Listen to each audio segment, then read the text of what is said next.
নমস্কার বন্ধুরা, welcome to ইউনিকন। তো বন্ধুরা, এই ভিডিওতে আমরা কথা বলবো আইপিএল নিয়ে, যেখানে আজকের দিল্লি বনাম রাজস্থান রয়্যালস ম্যাচটাও বেশ ভালো হলো এবং রাজস্থানে 225 রান চেস করে দিল্লি ক্যাপিটালস জিতলো।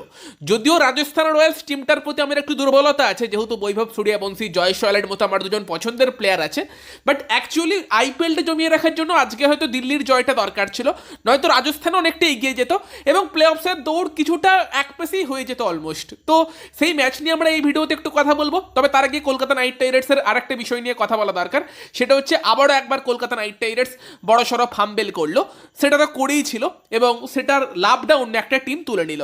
আর.এস. আম্বরিশ রেয়ার একটা ট্যালেন্ট, ভারতের আন্ডার-19 দলের সদস্য এবং এমন একটা প্লেয়ার যে কিন্তু অবভিয়াসলি তোমার ডিফারেন্ট কিছু নিয়ে আসে তার বোলিংয়ে, সেটা তাকে দেখলেই বোঝা যায় যে এই প্লেয়ারটার মধ্যে ডিফারেন্ট স্কিল সেট আছে, প্লাস তার পাশাপাশি ব্যাটিং করতে পারে। তো শিওরলি এমন একটা ট্যালেন্ট যে কোনো টিমের জন্য সম্পদ হতে পারত। আর কেকেআর তাকে ট্রায়ালে এনেও তাকে দলে নেয়নি, প্রথমে সৌরভ দুবেকে দলে নেয়, যেটা তাও আমরা বুঝতে পারছিলাম সে প্র্যাকটিস ম্যাচে ভালো বোলিং করছে। তবে তারপর যখন আরও একটা অপশান ছিল প্লেয়ার নেবার, সেই জায়গাতে তারা নিয়ে আসে নবদীপ সাইনি, যেটার কি দরকার ছিল আমি তো জানি না আজ পর্যন্ত, এবং কি থিঙ্কিং ছিল তার পেছনে। এবং সেই জায়গাতে আর.এস. আম্বরিশের মতো একটা প্লেয়ারকে নেবার সুযোগ থাকার পরও কলকাতা নেয়নি এবং সেই সুযোগটা আজকে লুফে নিয়েছে সানরাইজার্স হায়দ্রাবাদ, যারা কিন্তু আর.এস. আম্বরিশকে 30 লক্ষ টাকায় ইনজিওর্ড শিবম মাভির পরিবর্তে তাদের স্কোয়াডে নিয়ে এসেছে। আরও একটা সলিড প্লেয়ার সানরাইজার্স হায়দ্রাবাদের দলে। কেন হায়দ্রাবাদ ভালো করছে তাদের বোলিং অ্যাটাক নিয়ে চিন্তা থাকার পরও, তার কারণ এটাই, তারা এমন এমন কিছু প্লেয়ারদের স্কাউট করেছে যারা অবভিয়াসলি ভালো করতে পারে। তাদের স্কাউটিং ডেফিনেটলি এই মরশুম খুব ভালো হয়েছে এবং সেই জায়গাতে আরও একটা সুন্দর স্কাউটিং আর.এস. আম্বরিশ, যাকে কিন্তু হায়দ্রাবাদ নিজেদের স্কোয়াডে নিয়ে চলে এলো এবং অবভিয়াসলি হায়দ্রাবাদ স্কোয়াডে শক্তি বাড়াবে আর.এস. আম্বরিশ। এবার একটা আশার খবর আমি তোমাদের এটা বলতে পারি যে হয়তো এতগুলো কোয়ালিটি প্লেয়ারের মধ্যে হায়দ্রাবাদ আর.এস. আম্বরিশকে নেক্সট মেগা অকশনে রিটেন করতে পারবে কিনা সেটা একটা প্রশ্নের জায়গা থাকবে। আর আর.এস. আম্বরিশ ডেফিনেটলি একটা দুরন্ত ট্যালেন্ট, বাট এখনই আইপিএলে এসে সে একদম আগুন লাগাতে পারবে কিনা সেটাও একটা প্রশ্নের জায়গা, কারণ অবভিয়াসলি কিছুটা পালিশের দরকার তার এখনও আছে। তো সেখানে মেগা অকশনে আবার নেবার হয়তো সুযোগ থাকবে, বাট এখানে কেকেআরের কাছে অপশান ছিল এই টাইপের একটা প্লেয়ারকে স্কোয়াডে আনার, যে অবভিয়াসলি দলের ব্যালেন্স অনেক বাড়াতে পারতো। তাকে কিন্তু কেকেআর অবশ্যই মিস করলো। গত বছর আয়ুষ মাত্রের মতো প্লেয়ারও কলকাতা নাইট রাইডার্স দলের সঙ্গে ছিল, ট্রায়াল দিয়েছিল, তাকেও নেয়নি। এই বছর আর.এস. আম্বরিশ আরও একটা বড় মিস, এবং কেন কলকাতা নাইট রাইডার্স স্ট্রাগল করছে তার আরও একটা প্রমাণ এই আর.এস. আম্বরিশের মতো প্লেয়ারকে না নিতে পারা। দেন যদি আজকে আমরা চলে যাই তোমার রাজস্থান রয়্যালস বনাম দিল্লি ক্যাপিটালস ম্যাচে, তো দিল্লি ক্যাপিটালস 225 রান চেস করে আজকের ম্যাচ জিতলো এবং আজকে রাজস্থানের জন্য যে জিনিসটা ওয়ার্কআউট করেনি সেটা তাদের ওপেনিং পার্টনারশিপ। জয়সওয়াল এবং বৈভব সূর্যবংশী দুজনই আজকে তাড়াতাড়ি আউট হয়ে গিয়েছিল, যেটা অবভিয়াসলি খুব একটা হেল্প রাজস্থানকে করেনি। ফার্স্টেই মিচেল স্টার্ক তার কামব্যাক, এবং একটা প্লেয়ার 3.5 মাস মতো বোধহয় প্রায় ক্রিকেট খেলেনি, একটা প্র্যাকটিস সেশন পেয়েছে দিল্লিতে এবং কামব্যাকে এসেই 4 ওভারে 40 রানে 3 উইকেট। ইকোনমি 10 দেখতে পেতে পারো, বাট এই পিচ অনুযায়ী 10 ইকোনমিটাও খুব একটা বেশি নয়, প্লাস 3টে উইকেট। মিচেল স্টার্ক কতটা ভালো, মানে কি লেভেলের একটা লেজেন্ড সেটা আবারও সে প্রমাণ করলো এবং প্রথম ওভারেই জয়সওয়ালের উইকেট নেয়, যেটা অবভিয়াসলি হাই ফুল টস ছিল, বাট আউট তো আউট। এবং সেকেন্ড ওভারে প্রথম বলে 4 মারার পরে একটা দুরন্ত ইয়র্কারে বৈভব সূর্যবংশীকে কাইল জেমিসন বোল্ড করে। তারপর সেলিব্রেশনটা ছিল ভীষণই অ্যাগ্রেসিভ। বৈভব সূর্যবংশীর মুখের কাছে গিয়ে যেভাবে আর কি সেলিব্রেশন করলো, ব্যাপারটা দেখতে খুব একটা ভালো লাগেনি এবং সত্যি বলতে কি আমার ইনিশিয়ালি রাগ হচ্ছিল কাইল জেমিসনের ওই টাইপের একটা সেলিব্রেশন দেখে, যে একটা 15 বছরের বাচ্চাকে একটা 31 বছরের কাকু গিয়ে এইভাবে মুখের সামনে চেঁচাচ্ছে আউট করে। কাকু বলতে আমার বয়স অনুযায়ী বলছি না, বৈভব সূর্যবংশীর বয়স অনুযায়ী তো কাইল জেমিসন কাকুই হবে। বাট তারপর মনে হলো যে একটা 15 বছরের ছেলে কি লেভেলের পারফর্ম করলে তাকে আউট করার পর একটা ইন্টারন্যাশনাল ফাস্ট বোলার এসে এইভাবে সেলিব্রেট করতে পারে।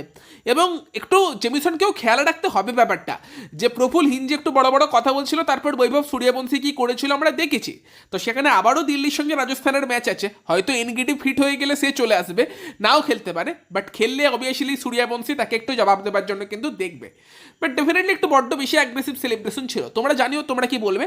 বাট এটা একদিকে বৈভবের জন্য প্রাউড হবার বিষয় যে তার মতো একটা বাচ্চাকে আউট করেও মানে একটা ইন্টারন্যাশনাল লেভেলের ফাস্ট বোলার এইভাবে সেলিব্রেট করছে, সেটাকে সে অ্যাজ এ উইন দেখতে পারে। তবে আজকে রিয়ান পারাগের এন্ট্রি পয়েন্টটা ঠিকঠাক ছিল এবং সে কিন্তু অ্যাকচুয়ালি পারফর্ম করে দেয়। শুরুর দিকে পেসারদের ফেস করে যেটা করতে সে বেশি কমফোর্টেবল, এবং তারপর স্পিনারদেরও বড় শট খেলে।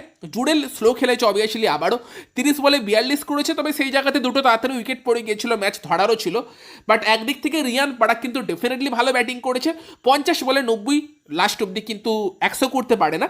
দারুণ ব্যাটিং করে, সেই নিয়ে সন্দেহ নেই। বাট আমার আবারও একটা প্রশ্ন, যে তুমি কেন জাদেজাকে আগে পাঠাবে, যেখানে তোমার কাছে পরের দিকে অ্যাজ এ ইম্প্যাক্ট সাব সানাকাকে আনারও অপশান আছে, প্লাস তোমার ডোনাভন ফেরিরা এবং তারই সঙ্গে শুভম দুবে তারা আগের দিন তোমাকে ম্যাচ জিতিয়ে দিয়েছে, তোমার একটা প্ল্যাটফর্ম সেট হয়ে আছে, সেখান থেকে ফিনিশ দরকার, তুমি ডোনাভনকে পাঠাবে না। শুধুমাত্র স্পিনারদের ভয়ে ডোনাভন ফেরিরাকে পাঠালো না, জাদেজাকে পাঠালো। এবার জাদেজা 14 বলে 20 করেছে, বাট ওই 14টা বল যদি ডোনাভন ফেরিরা আরও খেলতে পারতো তাহলে হয়তো 250 হয়ে যেতে পারতো রাজস্থান রয়্যালসের স্কোর, যে ফর্মে ডোনাভন ফেরিরা ব্যাটিং করছিল।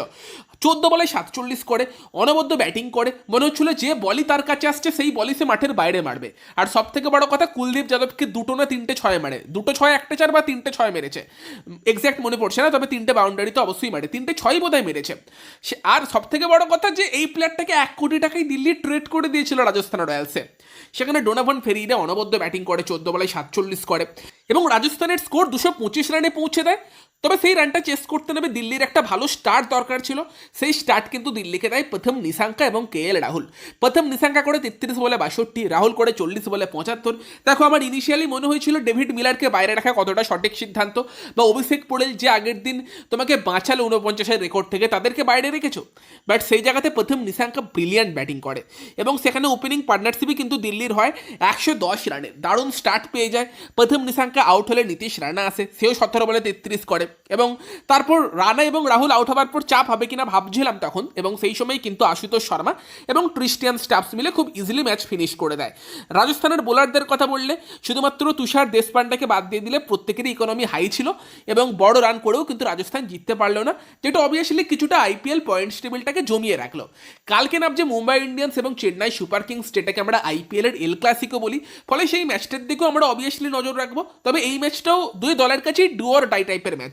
অ্যাকচুয়ালি মুম্বাই যদি কালকের ম্যাচ হারে, তারা অফিসিয়ালি বলতে গেলে ছিটকে যাবে, তাদের পক্ষে আর কাম ব্যাক করা হয়তো সম্ভব হবে না IPL প্লে অফসে।